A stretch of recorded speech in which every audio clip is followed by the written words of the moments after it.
In this video series, we are talking about how to create great pre-choruses, specifically by understanding that the pre-chorus is not just the bit before the chorus, it is the bit that creates the tension before the chorus. And if we understand that our job with writing pre-choruses is to create tension, then we can build that tension in consciously and deliberately. So in our first video, we talked about using chords to create tension. In the second video, we talked about 5 melodic techniques for creating tension. And in this video, we are going to talk about using lyric structure to create instability and tension in the pre-chorus that then delivers your chorus with more power and more impact. So in our video on melodic techniques, we talked about the idea that if you use an A-B-A structure in the melody, you are creating a pattern, but not resolving the pattern by finishing it, right? And we can understand that same pattern building to be a feature of lyrics and specifically rhyme scheme. Now, rhyme scheme is one of the strongest oral features of songs that define for a listener how finished or how resolved a section feels. And again, it feels very instinctual to try and resolve every section with rhyme scheme. You know, I say school, night, pool, and the deep desire is to finish that off with flat, you know, or night or whatever, right? To finish the rhyme scheme. But the whole thing here is we need to understand something about human psychology, which is that when I say school, night, pool, the human brain is very fast at identifying pattern. And as soon as we create pattern, we create expectation. And we want that pattern to resolve, right? But it's very important to understand that sometimes resolving is not what we want to do in a particular moment in the song. Because great songwriting and great composition, and in fact, I would say great communication in all storytelling, is really this interplay of tension and resolution. And we can only ever actually receive resolution if we know how to build and hold tension. So let's play an example of a song. We're going to play a little bit of the song Why Georgia by John Mayer, and then I'm going to break down how the pre-chorus in that song follows this A-B-A structure that is non-symmetrical and does not resolve, and in doing so creates this beautiful tension that then delivers the chorus. 3, 4. I am driving up 85 in the kind of morning that lasts all afternoon, just stuck inside the groove. 4 more exits to my apartment.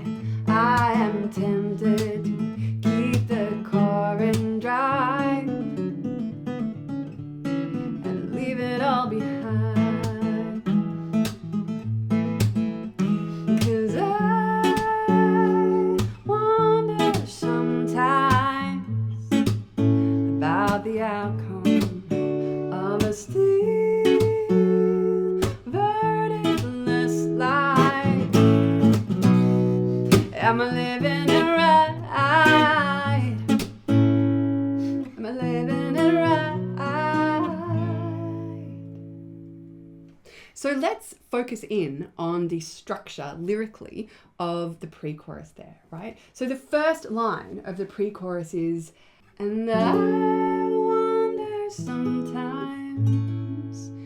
So we get this A phrase, right? And let's just look at the rhyme. Sometimes, okay, so then we have an A rhyme there. We label it A to indicate that's the first part of our rhyme scheme. About the outcome, and then it kind of finishes the line with a different sound, outcome. But then we get that A phrase kind of repeat again melodically, of a still verdictless life.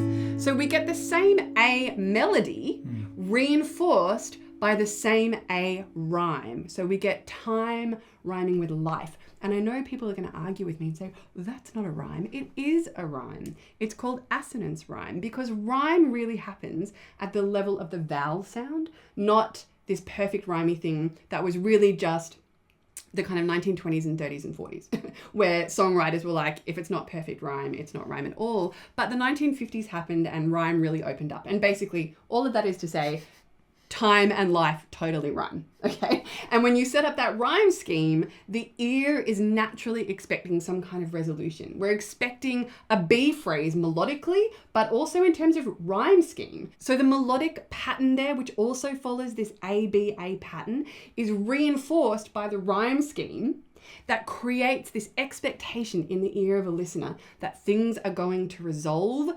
But when they don't, you are holding the tension, which means that when the chorus comes, it arrives with so much more impact, right? Because you, as a songwriter, have to be unafraid of holding tension, understanding that that is very purposeful, that the ability to hold that tension is exactly what can make your chorus land with even more depth and power and impact.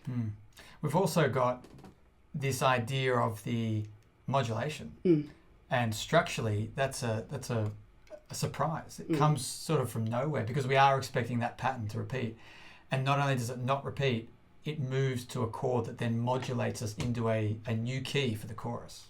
And it piques the ear so much. And as a listener, you're sort of leaning forward in this sense of anticipation of like, what's going to happen? And it's all super reinforced by the fact that it's a moment of instability, of tension that is rising, that then delivers so much strength in the beginning of that chorus. Great sound. We're going to perform for you another song that shows exactly the same thing. Now, we performed this song in the video about melody structure when we were talking about the same kind of pattern, this ABA melodic pattern. So what you're going to see here is that the ABA unstable, unbalanced, asymmetrical structure here is both a feature of the melodic pattern, but here we're going to really focus in on the idea that it's also being reinforced by the rhyme scheme, just like the John Mayer song. So this is She Burns by Vance. 2, 3, 4. She is a little explosion of hope. Never turns the lights down low. She can go there if you want to go. There are no markings on her country road.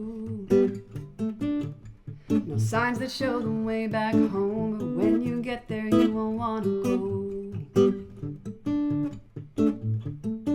I've frozen over my desire, covered up with virgin snow. But when I stand beside her, she burns, yeah, she burns like petrol soaked paper and fireworks.